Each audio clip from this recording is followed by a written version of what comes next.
Bienvenidos a Teleología, el podcast de teología, filosofía y ciencia donde exploramos las grandes preguntas de la existencia. Junto a Feliberto como anfitrión, cada semana nos sumergiremos en las profundidades del conocimiento humano, buscando entender cómo se entrelazan estas disciplinas para dar forma a nuestra comprensión del mundo. Desde los misterios de la fe hasta los límites de la razón y los descubrimientos más asombrosos del universo, este es el espacio para mentes curiosas que buscan respuestas más allá del horizonte. Así que ajusta tus auriculares, prepárate para el debate y la reflexión, porque estamos a punto de comenzar. Acompáñanos en este viaje por la teología, filosofía y ciencia. Un saludo a todos. La gracia del Señor Jesucristo mora en la vida de cada uno de ustedes. Como han venido contemplando, como pueden percibir, estamos con la serie de teología bíblica, haciendo un repaso a la teología bíblica por eras, en base a lo que es el reino de Dios, que para mí y para un grupo entendemos que es el tema unificador, el tema más importante de las escrituras, o por lo menos el que se ve a lo largo de todo ese compendio de libros que se llama Biblia.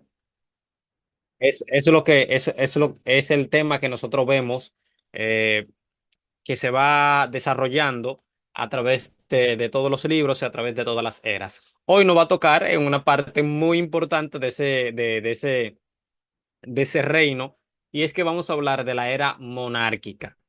Antes de hablar de eso, debo anunciar de que ya para el próximo viernes comienzan los estudios más académicos, más especializados, que para eso necesita tener una suscripción especial como miembro del canal.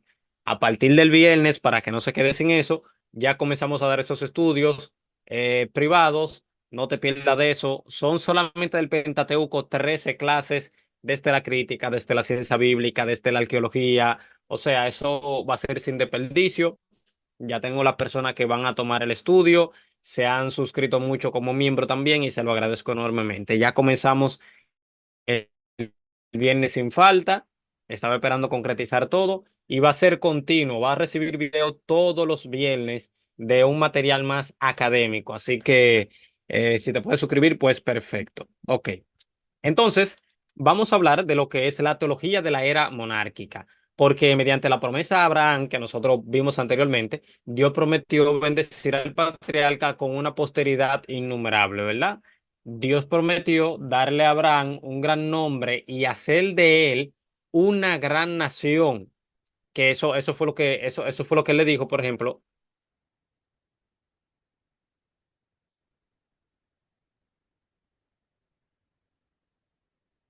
Escúchame, no sé si que me estoy poniendo viejito, pero me molesta mucho ver hablar así sin lentilla. Ok. Sigamos. Entonces, Dios a través de él le iba a dar una bendición a través de la posteridad, perdón, que esa es la palabra, disculpe. Entonces, en el pacto davídico, que es el pacto que aparece en el segundo libro de Samuel, capítulo 7, versículo 12 al 16, se amplía la promesa que Dios le había hecho a Abraham en Génesis 12:2, concerniente a tales descendientes. Dios prometió a David un hijo, ¿verdad?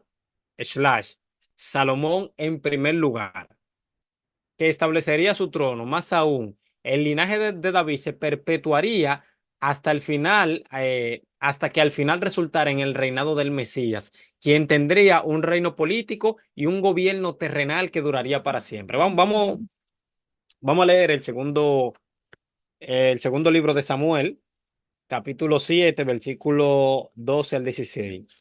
Segundo libro de Samuel, 7, 12 al 16, que ahí es donde se encuentra el pacto davídico en, ampliado en lo que es el Salmo 89 también, que lo pueden ver para que ustedes vean que es un pacto eterno e incondicional. Ok, entonces ya llegamos aquí.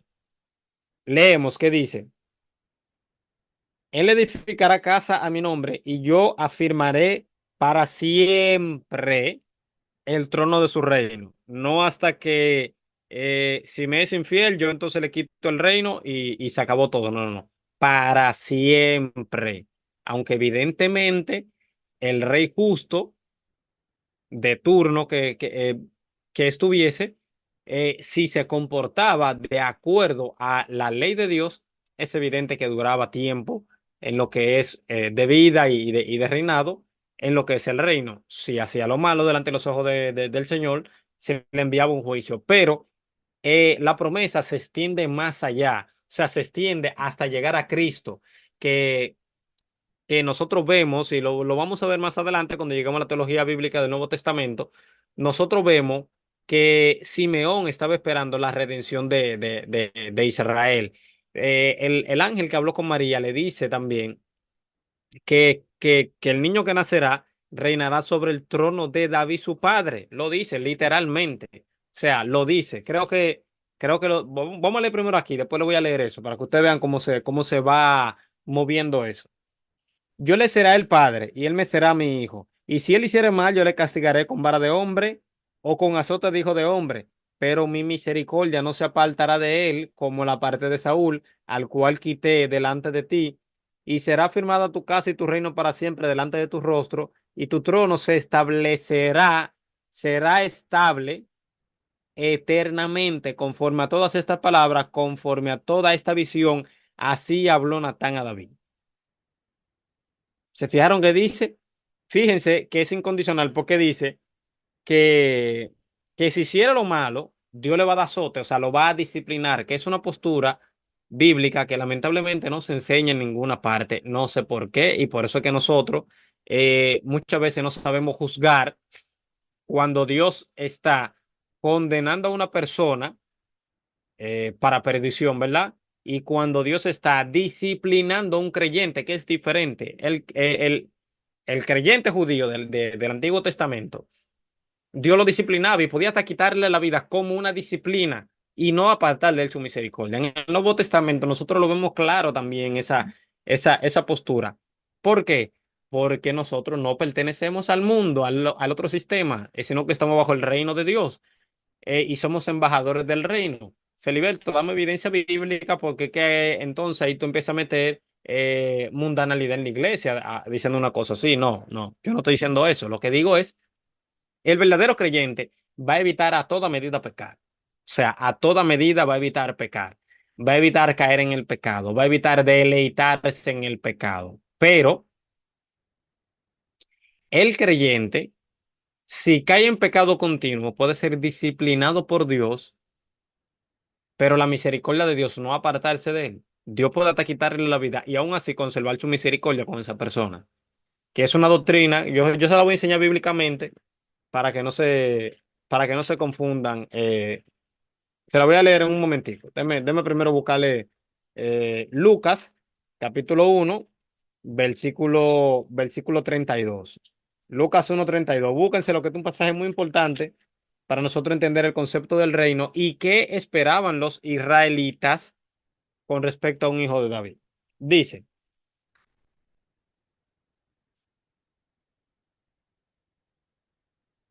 ahora, entonces el ángel le dijo a María, no temas porque has hallado gracia delante de Dios y ahora concebirás en tu vientre y darás a luz un hijo y llamarás su nombre Jesús.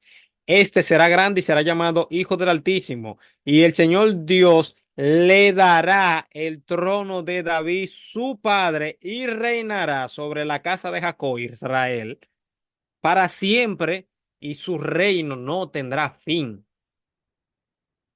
En Cristo es que se cumple, es que se consuma lo que es el pacto davídico de ese reinado para siempre. Ningún rey de los hijos de David, de los nietos de David, iban a ser el que iba a cumplir esto, sino evidentemente, el Mesías del linaje de David, en él era que se iba a cumplir y era que iba a poder llevar a cabo este reinado eternamente. ¿Por qué? Porque no muere. Evidente porque no muere.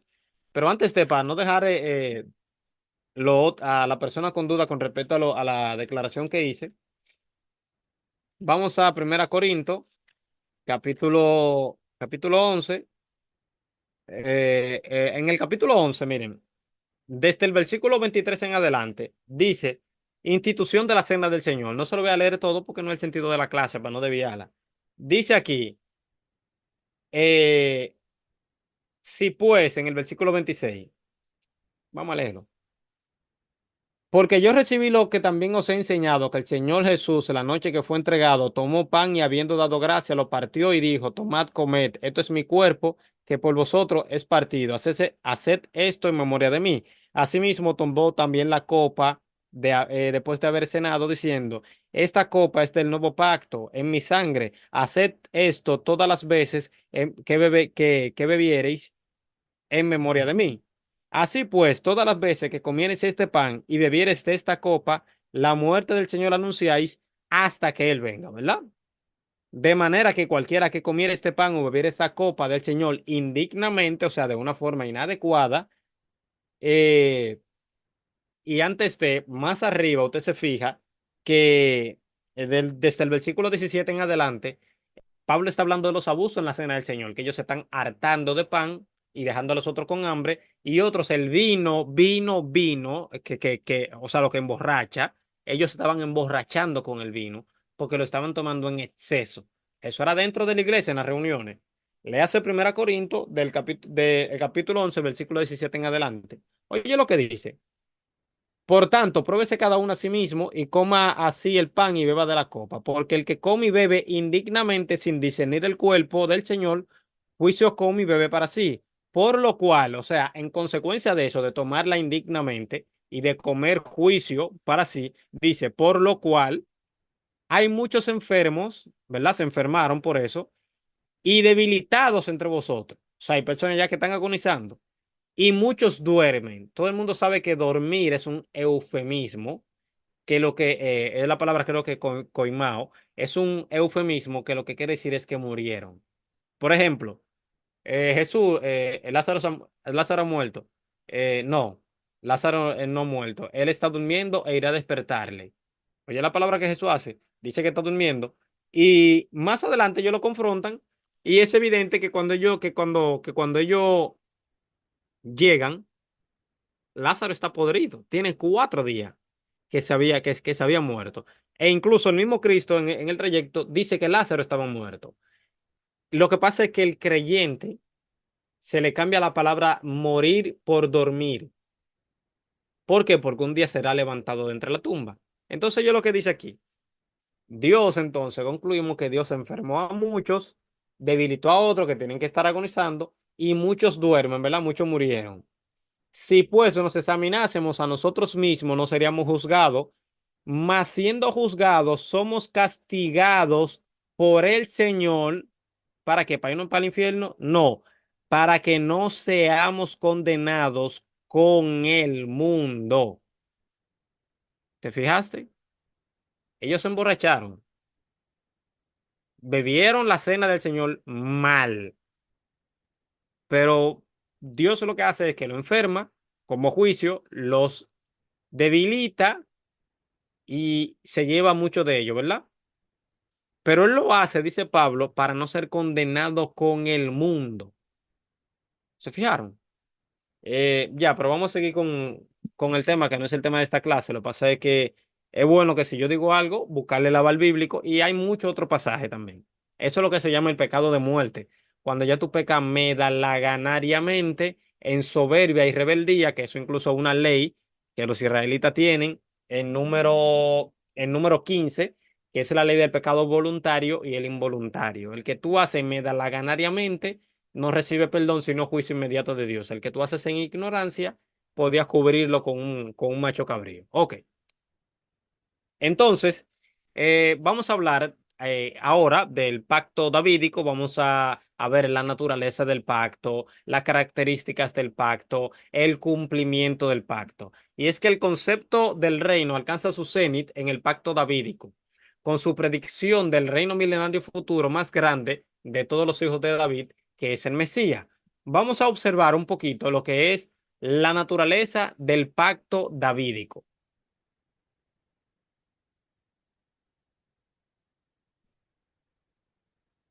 Vamos a mandar unos saluditos a los que Ok,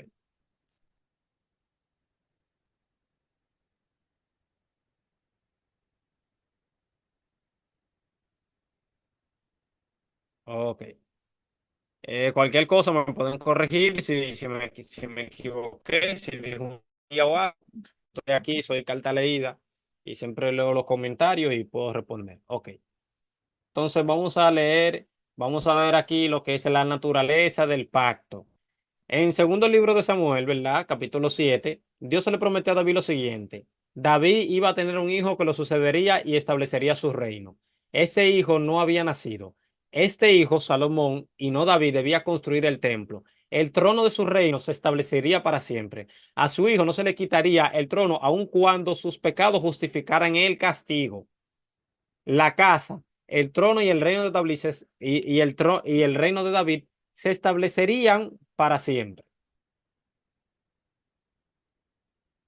Salomón, el hijo de David, se establecería en el trono de Israel y Dios prometió que las bendiciones del pacto davídico continuarían a través de Salomón. La esencia del pacto davídico se da en segundo libro de Samuel, capítulo 7, versículo 16, y contiene cuatro elementos importantes. El primero es la casa, que se refiere a la dinastía real de David. Dios se le prometió a David una posteridad continua que sería el linaje real de David. Tal promesa verificó que el linaje de David no se destruiría, sino que resultaría en el Mesías que reinaría sobre la tierra. El punto número dos es el reino. La palabra reino tiene que ver con un pueblo y dominio sobre el cual el rey gobernará. En la esfera del señorío del rey. Es un reino político. La parte 3 de este pacto es el trono. El trono sugiere la autoridad y el poder del rey en su gobierno. Y la parte 4, importantísima, es que era para siempre. Esta expresión enfatiza que que a la familia de David no se le quitará nunca su derecho de gobernar, más aún la posteridad de David no cesará de gobernar en la casa de Israel. Entonces, el cumplimiento del pacto. Aquí hay varios puntos que se pueden discutir. En cuanto al cumplimiento del pacto, cuando se examina el cumplimiento inicial de las promesas hechas a David, se puede entender la naturaleza del cumplimiento final del pacto. El trono de Salomón era un trono político y literal, así que el cumplimiento final a través del Mesías también será literal y político, así como espiritual. Dios le reitera a David el cumplimiento futuro del pacto davídico en el Salmo 89, que yo le había anunciado a ustedes hace un ratico. Dios le juró a David que su linaje continuaría para siempre y que David tendría un descendiente que gobernaría sobre los reyes de la tierra. Y aquí están las referencias. Salmo 89 del 3 al 4, 27 al 29 y 33 al 37. Hay otros salmos que anticipan el establecimiento del reinado mesiánico. El salmo, por ejemplo, el salmo 110, conocido como el salmo puramente mesiánico, anticipa que el Mesías subyugará ante él a las naciones de la tierra. Su juicio a los reyes de la tierra en el versículo 5 y 6 y el señorío subsiguiente en el versículo 2. Refleja la conquista de los enemigos en el versículo 1 del salmo 110. El Salmo 2 tiene un énfasis semejante. A pesar de la rebelión de las naciones incrédulas, Yahvé, el Señor, Elohim, Adonai, Hashem, Jehová o Yahweh, como usted entienda, instala al Mesías en Sión, el monte santo de Jerusalén, desde donde gobernará la tierra. Los profetas del Antiguo Testamento también esperaban un cumplimiento literal del pacto davídico a través del Mesías. Reiteraron las promesas de cumplimiento futuro en medio del pecado y la apostasía de Israel. Sugirieron así la naturaleza incondicional del pacto. Isaías profetizó sobre el Hijo que sería dado y que gobernaría desde el trono de David en el capítulo 9, versículos 6 al 7. Habló sobre el reinado justo del Mesías en el capítulo 11 del 4 al 5, y Jeremías vio un tiempo en el que el renuevo de justicia haría juicio y justicia en la tierra. En Jeremías 33, versículo 15. Jeremías prometió la continuación de la línea davídica que le permitirá al Mesías, descendiente de David, cumplir la promesa. Vamos a, vamos a leer Jeremías 33. Yo lo leí la otra vez, pero vamos a leérselo nuevamente. Jeremías 33, del 15 al 17.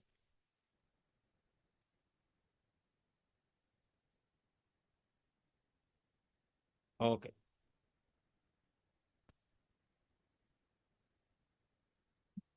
Búsquelo. Jeremías 33, del 15 al 17.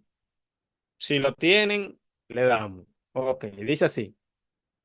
En aquellos días y en aquel tiempo haré brotar a David un renuevo de justicia y hará juicio y justicia en la tierra, en la tierra. En aquellos días Judá será salvo y Jerusalén habitada segura y se le llamará Jehová justicia nuestra. Dice, porque así ha dicho Jehová, no faltará a David varón que se siente sobre el trono de la casa de Israel. Entonces vamos a ver también el capítulo 23 de Jeremías, versículo 5 al 6. Capítulo 23 de Jeremías, versículo 5 al 6. He aquí que vienen días, dice el Señor, en que levantaré de David un renuevo justo y reinará como rey el cual será dichoso y hará juicio y justicia en la tierra. En sus días será salvo Judá e Israel habitará confiado. Este será su nombre con el cual le llamarán Jehová, justicia nuestra. Entonces vamos al 30, versículo 8 al 9, y también vemos 30 del 8 al 9. Dice, en aquel día, dice el Señor de los ejércitos, yo quebraré su yugo yo quebraré su yugo de tu cuello y romperé tus coyuntas, y extranjeros no volverán más a poner en servidumbre, sino que servirán a Jehová su Dios y a David su rey, a quien yo levantaré. Ahí nosotros podemos ir observando, por ejemplo, lo que es esa promesa de un descendiente de David, el cual venía a reinar sobre Jerusalén y a traer la justicia perdurable sobre Israel. Pero también Ezequiel 37, del versículo 24 al 28, anticipó el cumplimiento del pacto davídico. En él, David, el título de Mesías, que tú sabes que se intercambia, la palabra David se solapa, incluso se une a lo que es el concepto mesiánico, porque era a través de la línea de él, se regiría el pueblo, ¿verdad? A través de un rey mesiánico, de un rey davídico, perdón, de la línea de David. Vamos a buscar Ezequiel capítulo 27, Ezequiel 27, búsquelo por favor. Ezequiel 37, búsquelo. Ezequiel 37. En Ezequiel 37, el 24 al 28, dice lo siguiente.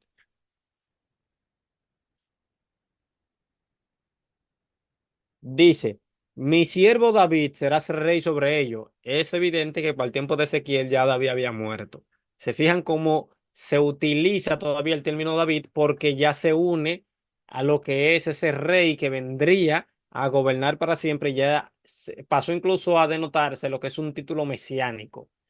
Dice, será rey sobre ellos, y todos ellos tendrán un solo pastor, y andarán en mis preceptos y mis estatutos, y guardarán y los pondrán por obra. Habitarán en la tierra que le di a mi siervo Jacob. Se fijan como la promesa de tierra no ha disminuido a pesar de que está hablando de el exilio. Dice, en el cual habitaron vuestros padres. En ella habitarán ellos, sus hijos y los hijos de sus hijos para siempre. Y mi siervo David será príncipe de ellos para siempre, un título mesiánico. Y haré con ellos pacto de paz y pacto perpetuo será con ellos y los estableceré y los multiplicaré y los pondré y pondré mi santuario entre ellos para siempre, y estará en medio de ellos mi tabernáculo, y seré a ellos por Dios, y ellos me serán por pueblo, y sabrán las naciones que yo Jehová santifico a Israel estando mi santuario en medio de ellos para siempre.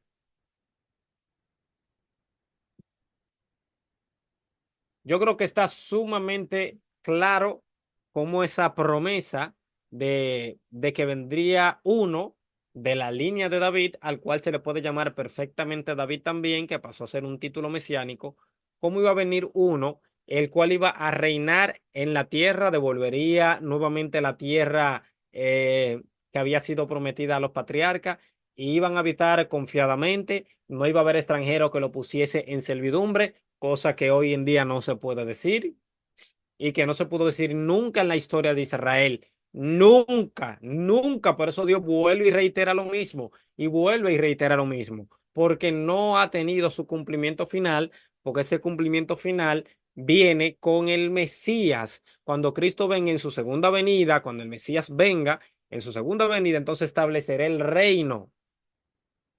Dice en Mateo 25, cuando el Hijo del Hombre venga, entonces se sentará en su trono de gloria. Quiere decir que no está sentado ahora.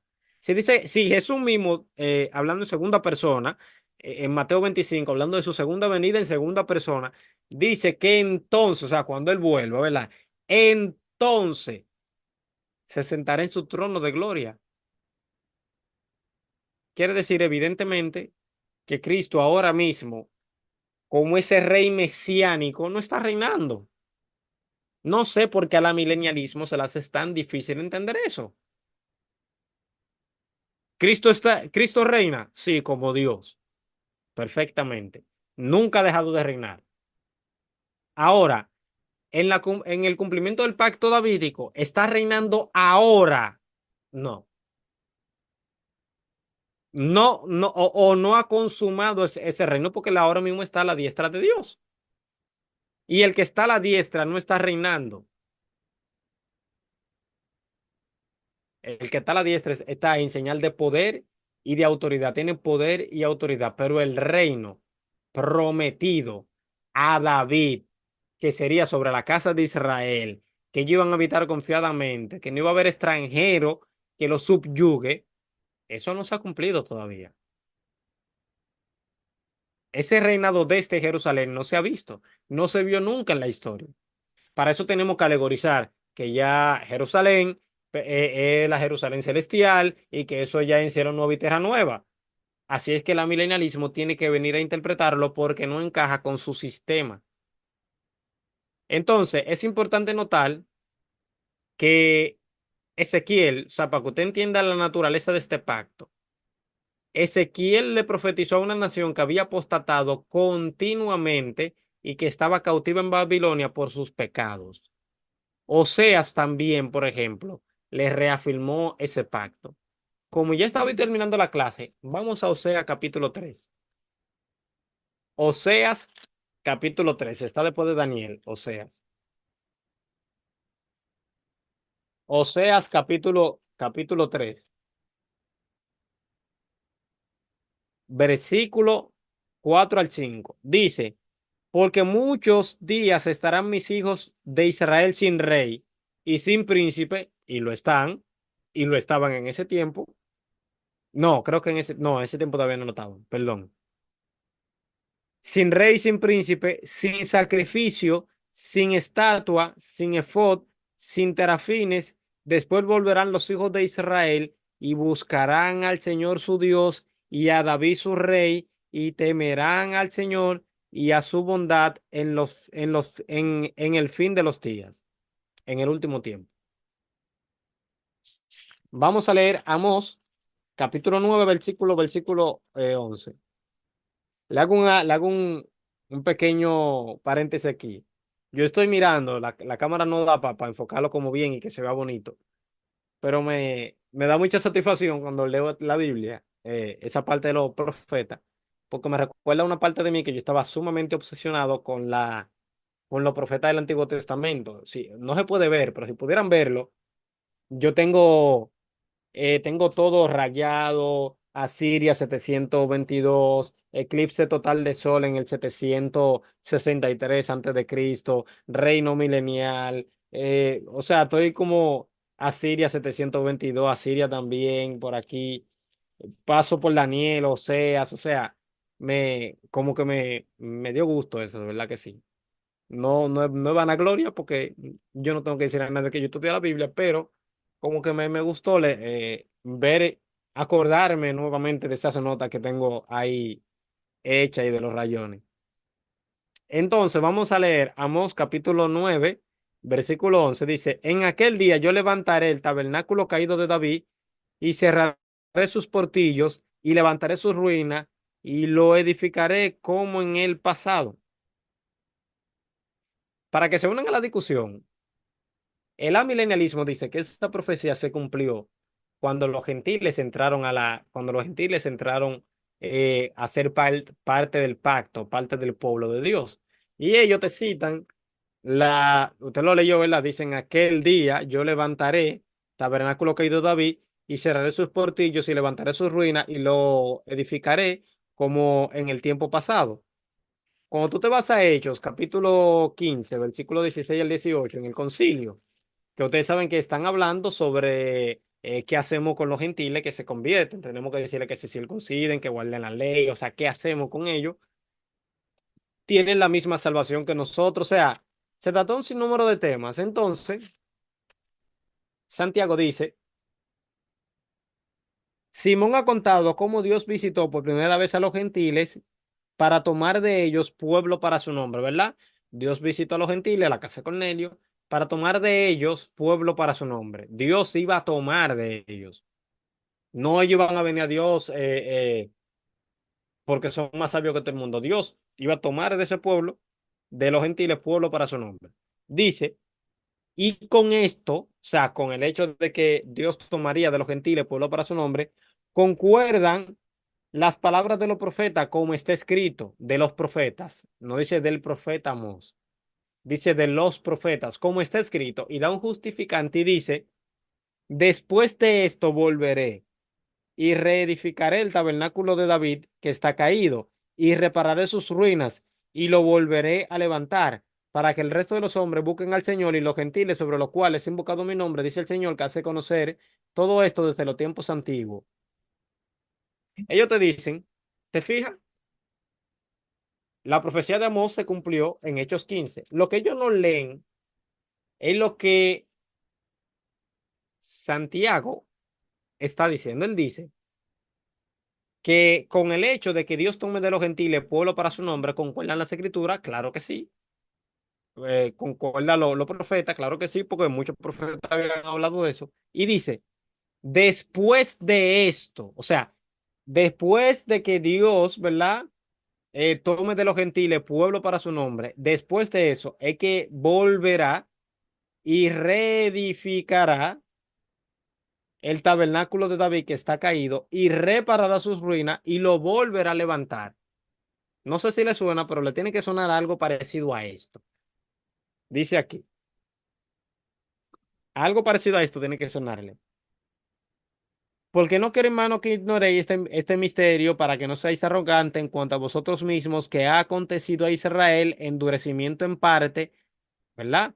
Hasta que haya entrado la plenitud de los gentiles. Luego todo Israel será salvo, como está escrito, vendrá de Sión el libertador, que apartará de Jacob la impiedad, y este será mi pacto que yo haré con ellos cuando yo quite sus pecados. Te fijas, primero entran los gentiles y luego entonces Dios retoma fuertemente al pueblo de Israel como un todo. No quiere decir todos los individuos, porque van a haber muchos que se van a entregar al sistema del anticristo. Solo vamos a hablar en escatología, no se preocupe.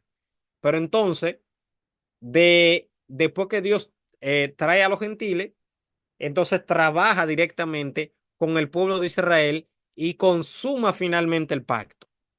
Lo mismo que pasa también con Amós, lo mismo que está diciendo en Hechos 15. Pero también nosotros tenemos en Zacarías, capítulo 14, versículo 4 y versículo 9. Zacarías es mi libro favorito del Antiguo Testamento junto con Daniel. Lo admito. Los amo esos libros. Nosotros, por ejemplo, también vamos a ponerle una cita muy importante que quiero que usted la lea. No se vaya sin leer esta cita, por favor.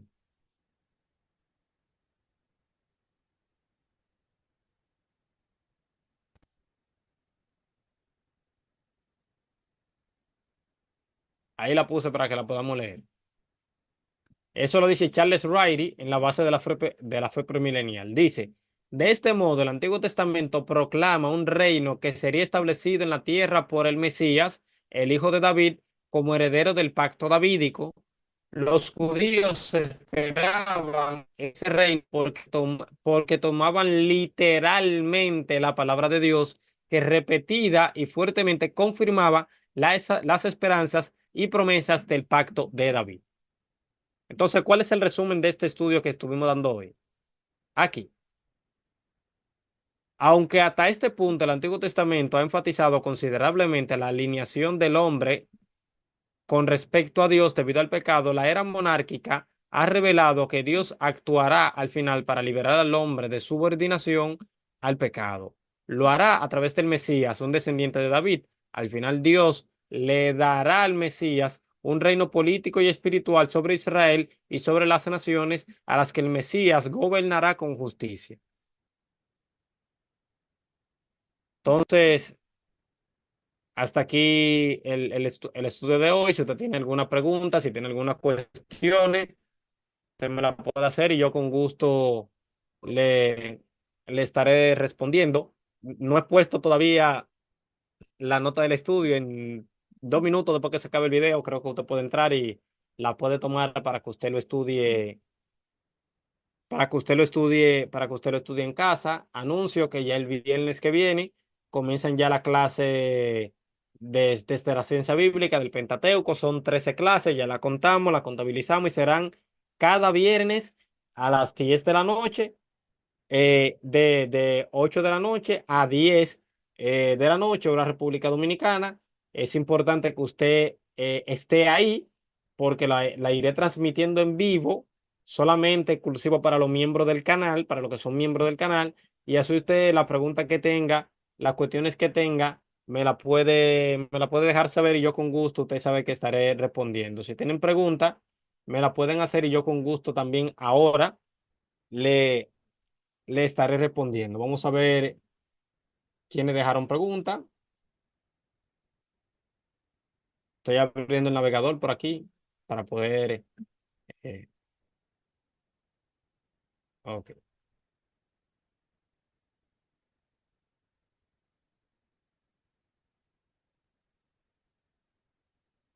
Creo que se me hace más fácil el celular. Déjame ver.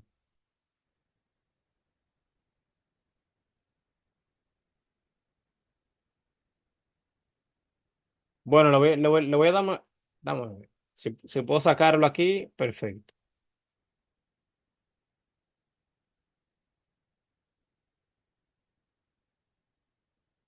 Dejen su pregunta, déjame ver. Ok. Dice Enoch Vázquez. Enoch Escobar Vázquez. Dios te bendiga, hermano, desde México. Hermano, te mando un saludo y un abrazo. José Soriano dice Dios te bendiga. Amén. A Billy, a Calzadilla, ese es el venezolano. Dios te bendiga, mi hermano, y bendiga a tu familia. El hermano Javier desde Venezuela. Ah, yo sabía, ya yo me le sé el nombre. Rita Figueroa dice Dios te bendiga.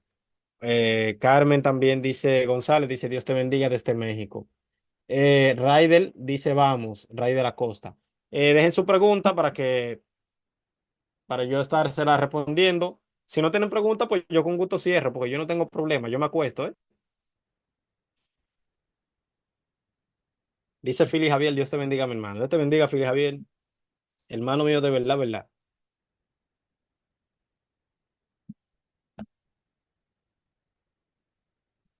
Pregunten.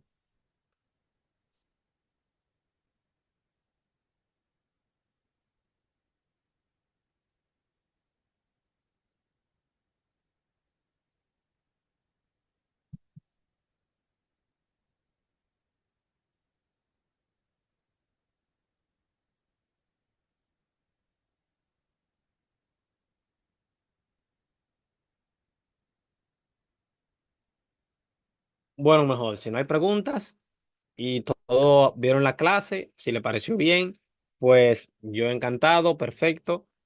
Que la gracia del Señor Jesucristo muere en la vida de cada uno de ustedes. Le dan un me gusta, se suscriben al canal.